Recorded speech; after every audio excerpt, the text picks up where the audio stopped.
Unknown Wars, The Italian Campaign, 1943–1945. Part 1. The Wall of Stone. The invasion of Sicily had been brutal, but it carried the heady scent of success. For Private First Class Leo Connolly of the 36th Texas Infantry Division, stepping onto the beaches at Salerno in September 1943 felt different. The air didn't buzz with the promise of a quick rout. It hung heavy, a damp woolen blanket smelling of salt, diesel fuel, and something else. Ancient, indifferent earth. Before them, Italy didn't unfurl like a welcoming carpet. It reared up. A vast, jagged wall of gray and green, the Apennine Mountains, stood sentinel, their peaks lost in low, sullen clouds. This was Operation Avalanche, and from the first moment, Leo felt the metaphor in his bones. They were not charging forward, but beginning a slow, painful climb. The initial push off the beachhead was a masterclass in German defensive doctrine, orchestrated by Field Marshal Albert Kesselring, a man who understood terrain as a weapon. The Germans didn't hold a line. They occupied a three-dimensional chessboard of ridges, cliffs, and river valleys. Every advance was funneled into a kill zone. Every hilltop was an observation post, every stone farmhouse a potential strong point. Progress wasn't measured in miles, but in yards, and the cost was tallied not in ammunition, but in friends. Leo's platoon, a mix of farm boys from the Panhandle and refinery workers from Beaumont, learned this new, cruel arithmetic quickly. The first to go was Corporal Ruiz, a cheerful man from El Paso who could fix anything. A single, unseen sniper's bullet from a ridge 500 yards away took him through the throat as he tried to sip coffee from his canteen cup. He died gurgling in the Italian dust, a continent away from the desert he loved. Then came the mortars. The Germans had the range pre-registered to an inch. The screaming Mimis, the Nebelwerfer rockets, arrived with a sound like 1,000 doors tearing from their hinges, followed by earth-shaking detonations that left craters large enough to bury a jeep. Shrapnel scythed through the air, impersonal and random. And then, the rain came. Autumn 1943 was one of the wettest on record. The dirt tracks, churned by tanks and boots, dissolved into a viscous, sucking mud the GIs called Italian plaster. It clung to everything: boots, uniforms, weapons, souls. Tanks and trucks bogged down to their axles, becoming stationary, vulnerable targets. The men lived in a state of perpetual, clammy dampness. Trench foot became a plague, turning feet into swollen, white, rotting flesh that smelled of decay. Men wept as medics examined them, not from the pain, but from the shame of being taken out of the fight by a fungus. They slept in water-filled foxholes, huddled under rain ponchos, the cold seeping into their marrow. The war against the Germans was matched, pound for pound, by the war against the elements.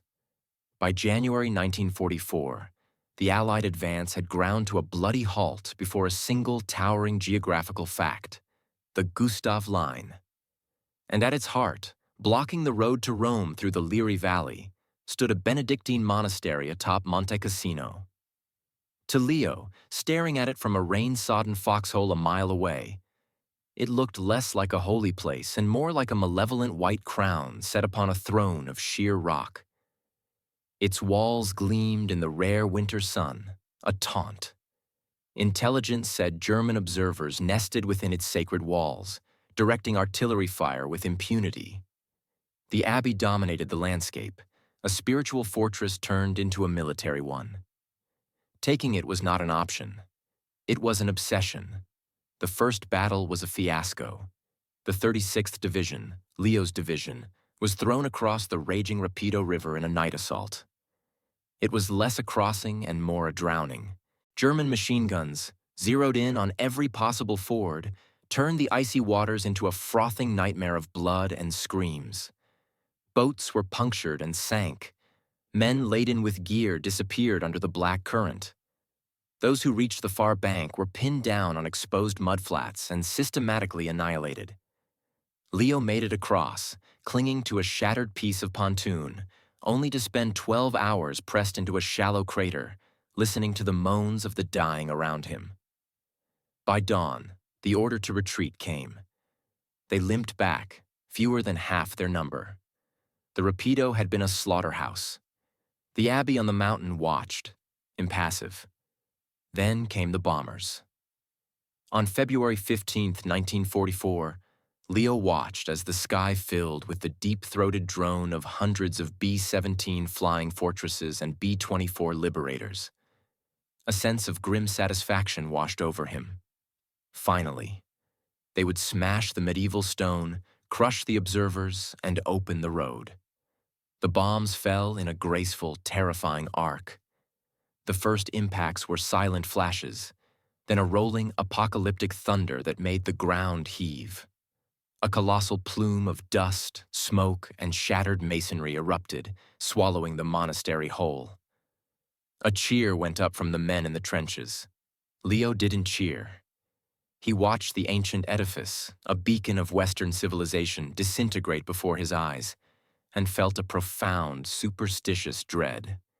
When the dust settled, the dread turned to cold horror. The monastery was a ruin, but the road to Rome was not open. Instead, the Allies had created the perfect fortress. Now, the elite German 1st Parachute Division moved into the rubble. They didn't have to defend walls. They became the rubble itself. Every shattered arch, every pile of broken stone became a mutually supporting bunker, more impregnable than the intact structure had ever been. The bombing, intended to end the stalemate, had prolonged it. The Battle of Monte Cassino was not a battle. It was becoming a siege against a mountain of bones.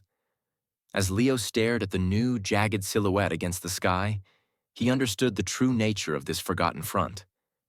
They weren't just fighting Germans.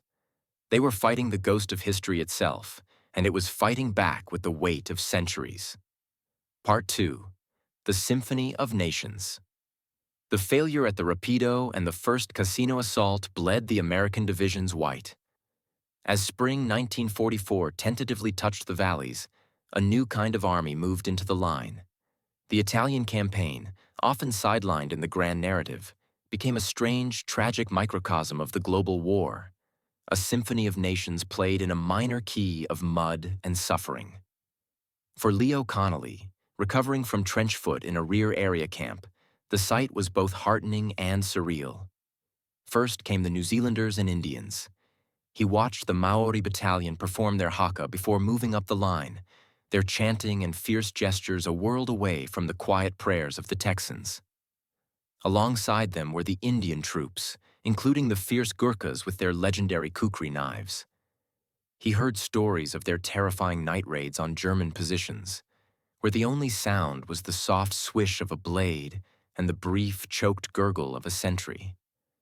Then came the French Expeditionary Corps, not the defeated army of 1940, but a force reborn, comprised largely of hardened North African tirailleurs and goumiers from Morocco and Algeria. They moved through the hills with a feral grace, men for whom mountain warfare was a birthright. Their French officers, veterans of the Foreign Legion, led with a cold, Gallic courage. They fought not just to liberate Europe, but to reclaim the honor of France, and they did so with a terrifying, reckless brilliance. But it was the Poles who left the most indelible mark on Leo. The Polish II Corps, under General Władysław Anders, was an army of ghosts. These men had been through the Soviet gulags, had trekked across Persia, had fought in the desert. Italy was not just another battlefield. It was a painful stepping stone on an impossible journey back to a homeland still under the twin boots of Nazi and Soviet tyranny. Their eyes held a depth of sorrow and a fierceness of purpose that chilled the soul. They had nothing to lose but their hope, and they clung to it with the tenacity of the damned. The fourth and final Battle of Monte Cassino in May 1944, Operation Diadem, was the crescendo of this multinational symphony. This time, the strategy was different. While American and British forces pressed in the valley, the French, under General Alphonse Juin, performed a near-miraculous flanking maneuver through the trackless Orunsi Mountains, an area the Germans had declared unpassable. The Goumiers scaled cliffs under fire, outflanking the entire Gustav line. Their breakthrough was the masterstroke, and on the mountain itself, it fell to the Poles to take the ultimate prize. On the night of May 11th, the Polish infantry began their assault on the ruins.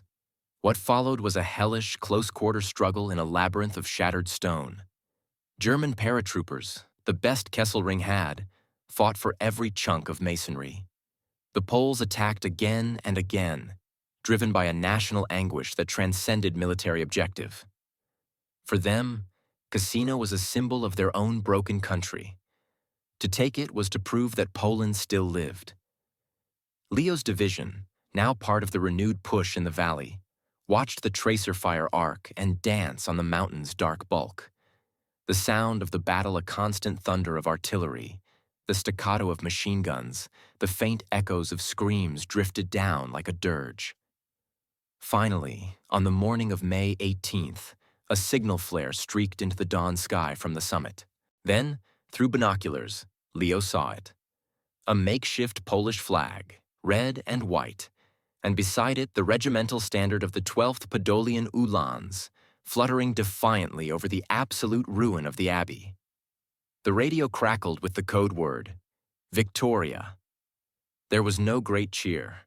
The men were too exhausted, the cost too plainly written in the empty spaces in their ranks and the long lines of ambulances snaking back from the front. The Poles had won their mountain, but at a catastrophic price, suffering nearly 4,000 casualties. They had taken a pile of Italian stones, but the road to their own Warsaw remained agonizingly long. The capture of Monte Cassino was not a joyous victory. It was a somber, hard-won relief. The Gustav line was broken. The road to Rome lay open. Yet, as the Allies finally surged forward into the Liri Valley, a sense of melancholy pervaded the ranks. They had spent 6 months and over 75,000 casualties to advance a few dozen miles. This campaign did not deal in triumph, only in attrition. Leo packed his gear, his feet still tender, and looked back one last time at the shattered abbey, now a tomb for thousands. The mountain was behind them, but he knew with a cold certainty that Italy had more mountains to give. Part 3. The Forgotten Front. The liberation of Rome on June 4, 1944, was a global headline. Newsreels showed jubilant crowds, smiling GIs handing out candy, the grandeur of the eternal city untouched by war.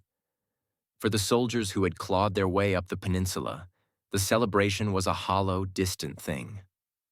Leo Connolly marched through Rome's outskirts, coated in the same dust and weariness he'd carried from Salerno. The cheering civilians felt like a scene from a movie he wasn't in. Kesselring, ever the professional, had declared Rome an open city and withdrawn his armies in good order to the north. The victory was symbolic, not decisive. The real war, Leo knew, was waiting in the next line of hills.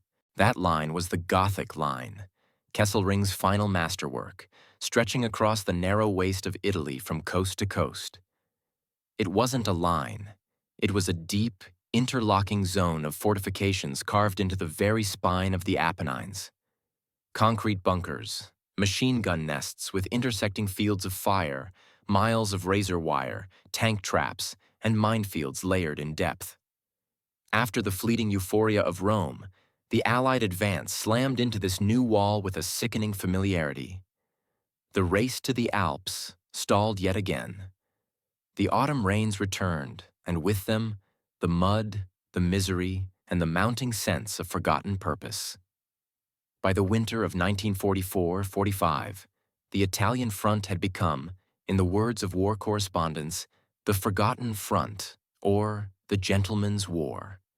All attention and resources were funneled to the dramatic drives in France and the desperate gamble in the Ardennes. In Italy, they fought a war of patrols, of limited, costly attacks on nameless hills designated only by numbers on a map. Supply shortages grew acute. Replacements were green, scared boys who arrived just in time to become casualties. Morale, that fragile, essential thing, began to curdle into a bitter cynicism. They felt like an army in purgatory, fighting a war the world had already moved past. Leo, now a battle-hardened sergeant leading a squad of weary veterans and nervous replacements, saw the change in his men. The bold patriotism of 1943 had been replaced by a narrow animal focus on survival and the men beside you. Their world shrank to the confines of their platoon sector. A muddy stretch of hillside, a shell-shattered copse of trees, a freezing outpost on a ridge. The grand strategy of Churchill and Roosevelt meant nothing. What mattered was the quality of the coffee in your canteen cup, the dryness of your socks, and the alertness of the man on watch. The fighting lost any semblance of grand maneuver. It was reduced to a brutal, elemental calculus. An attack on a German machine gun nest perched on a rocky outcrypt, codenamed Hill 1010, typified the whole dismal affair. It was a clear, cold day. The approach was across a bare slope. Leo's squad went forward, crouched low. The German MG-42, with its distinctive ripping cloth sound, opened up when they were halfway. There was no cover. Men fell, some silently, some screaming. Leo threw himself behind a stunted olive tree, his heart hammering against his ribs. Next to him, a new kid from Oklahoma PFC. Riley, who talked endlessly about his father's wheat farm, took a round in the chest. He didn't cry out. He just looked down at the blossoming red stain on his field jacket with an expression of profound surprise, sighed, and died. They were pinned down for hours until darkness allowed a retreat. Hill 1010 remained in German hands. Riley's body was left on the slope. Another name for a graves registration report. Another hill to be attacked again tomorrow or the next day. The end, when it came in April 1945, was as undramatic as the campaign itself. There was no climactic battle. The German army in Italy, its homeland collapsing, simply began to unravel. Resistance melted away. On May 2, 1945, German forces in Italy surrendered unconditionally. The news reached Leo's company as they were brewing coffee in the courtyard of a bombed-out villa in the Po Valley. There were no wild celebrations. Some men shook hands quietly. Others just sat down, their faces blank with exhaustion. Leo simply lit a cigarette, his hands steady for the first time in months, and stared north toward the Alps, now visible in the distance. The sense of relief was immense, but it was a hollow, weightless thing. Embarking from Naples for home months later, Leo stood at the ship's rail and looked back at the receding coastline, the beautiful, tortured land of vineyards and mountains that had consumed 2 years of his life and so many of his friends. The Italian campaign never produced a D-Day or a Battle of the Bulge for the history books. It was a slow, grinding war of attrition against a stubborn enemy and a pitiless landscape. Its heroes weren't celebrated in headlines. They were men who endured, who held a patch of mud, who climbed a hill only to see another beyond it. It was a forgotten front, but for Leo and the thousands like him, it was the only front that mattered. A searing, intimate education in the true, inglorious cost of a single inch of ground. He carried no glory home, only the deep, silent knowledge of what it took to climb a wall of stone and the faces of those left behind on its slopes.